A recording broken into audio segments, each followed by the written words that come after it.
తెలంగాణ పరిపాలనకు గుండెకాయగా పరిపాలనా కేంద్రంగా అత్యంత శోభాయమానంగా నిర్మించబడి ఈరోజు సచివాలయ భవనం నా చేతుల మీద ప్రారంభం కావడం నాకు జీవితంలో దొరికిన గొప్ప అదృష్టంగా నేను భావిస్తా ఉన్నాను. తెలంగాణ సచివాలయ నిర్మాణంలో లోపాలు బయటపడుతున్నాయి. సెక్రటేరియట్ గోడల నుంచి వాల్ పుట్టి ఊడిపడింది.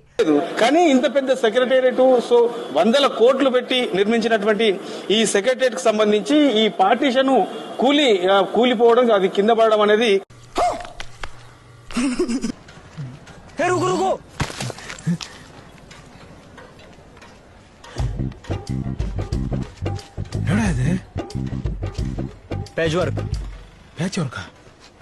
ఇవన్నీ చూస్తా ఉంటే ఇందులో పెద్ద ఎత్తున కొంత కుంభకోణం జరిగింది. లేదంటే గతంలో ఈ ఏదైతే కాంగ్రెస్ ప్రభుత్వం వచ్చిందో కాంగ్రెస్ ప్రభుత్వం వచ్చిన తర్వాత ఈ సెక్రటేరియట్ నిర్మాణానికి సంబంధించిన దాని మీద కూడా ఎంక్వైరీ విచారణ చేపిస్తామన్నారు. ఒకవేళ ఆ విచారణ చేస్తే దీనికి అయినటువంటి ఖర్చు ఎంత, వాస్తవానికి ఎంత పెట్టారు, ఈ మెటీరియల్ వాడింది నాసిరకమా నాణ్యమైనదా, ఇట్లా పూర్తి స్థాయిలో దీనికి సంబంధించిన అంశంలో కూడా కొన్ని అసలు నిజాలని బయటకు వచ్చే అవకాశం ఉంటుంది.